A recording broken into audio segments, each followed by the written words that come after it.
정치 톡톡 시간입니다. 이병주 기자와 함께합니다. 어서 오십시오. 이 기자, 오늘 본회의가 안 열리면서 자연스럽게 이상민 행정안전부 장관에 대한 해임 건의안도 처리가 안 됐습니다. 네, 맞습니다. 앞서 더불어민주당은 지난 수요일에 이상민 장관에 대한 해임 건의안을 발의한 바 있습니다. 네. 이후 절차가 어떻게 되냐면요. 바로 다음 열리는 본회의에서 이 안건이 보고되고 24시간 이후 또 72시간 이내에 표결하도록 돼 있습니다. 나흘 안에 두 번의 본회의가 열려야 하는 건데 어제 오늘 모두 열리지 않았으니까 다음 주 초까지 처리하는 건 불가능해졌습니다. 그럼 민주당이 원하는 대로 해임 건의안을 처리한다면 언제쯤 그게 될까요? 네, 일단 다음 본회의가 오는 8일과 9일로 예정이 돼 있습니다. 국회의장도 이때는 예산안 처리를 위해서 반드시 회의를 열겠다고 공언을 했습니다.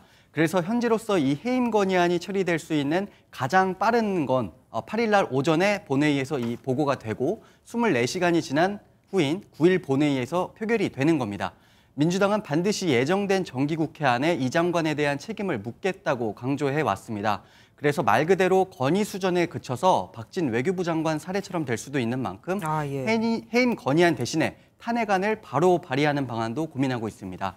다음 주 중으로 탄핵안을 발의하게 되면 정기국회 안에 민주당 단독으로도 처리할 수 있기 때문인데요. 민주당은 우선 다음 주 의원총회를 열고 의견을 모으기로 했습니다. 국민의 상식에 입각해서 책임자인 이상민 장관의 문책이 정기국회 내로 이루어져야 한다. 그리고 우리는 반드시 이것을 관철하겠다라는 것에 대해서는 입장 변화는 없습니다. 그런데 해임 건의안은 뭐 대통령이 거부할 수 있지만 탄핵안은 그렇지 않잖아요. 더 센 거 아닙니까?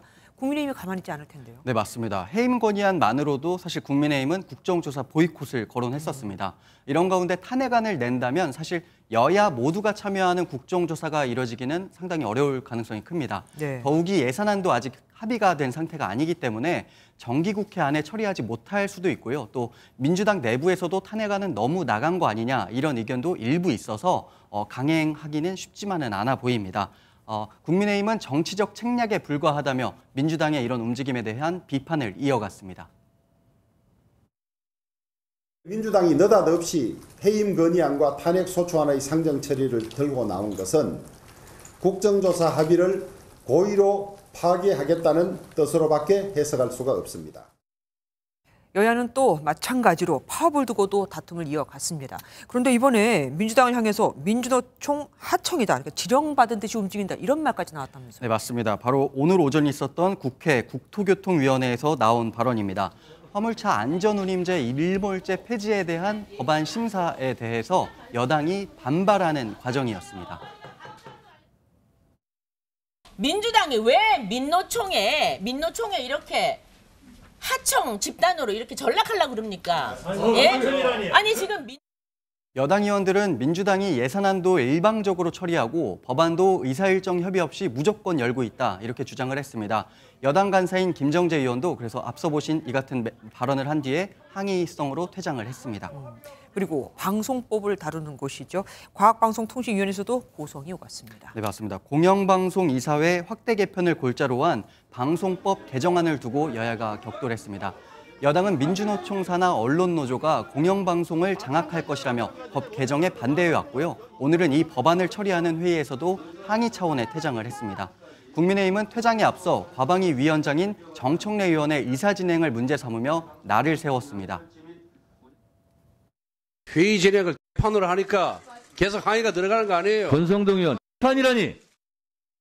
여당 의원들이 퇴장한 후 정청래 위원장은 법안을 가결했는데요. 앞으로 해당 법안이 법사위와 본회의 등을 거쳐야 하기 때문에 안전운임제 이슈와 마찬가지로 앞으로도 여야의 충돌이 불가피할 것으로 보입니다. 위원장들이 서로 다른 당한테 발언권을 안 주는 건 뭐 어제 오늘 똑같습니다, 여야가. 마지막으로 여론조사 보겠습니다. 정당 지지율 순위에 변화가 있었습니까? 네, 한국갤럽의 여론조사 결과였습니다. 국민의힘 지지율이 35%로 직전 조사보다 3%포인트 올랐고 민주당은 전과 같은 33%를 기록했습니다. 비록 오차범위 아니긴 합니다만 국민의힘 지지율이 민주당을 앞선 건 지난 10월 첫째 주 조사 이후 2개월 만입니다.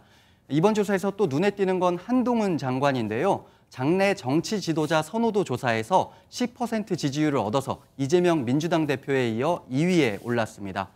갤럽의 이 조사에서 한 장관이 두 자릿수 지지율을 얻은 건 처음으로 지난 6월 4%로 시작해서 상승세를 이어가고 있습니다. 그러면은 청담동 술자리 의혹이 오히려 한 장관의 몸값을 높여줬다라고도 해석할 수 있을까요? 여기까지 듣겠습니다. 이병주 기자와 함께했습니다. 안녕하세요, 김주하입니다. 공정하고 신속한 MBN 뉴스 유튜브를 통해서도 만나보실 수 있습니다. 특히 더 많은 뉴스와 라이브를 보고 싶으시다면 오른쪽을 눌러서 구독하시면 됩니다. 어렵지 않죠? 빠르고 정확한 뉴스로 계속 찾아뵙겠습니다.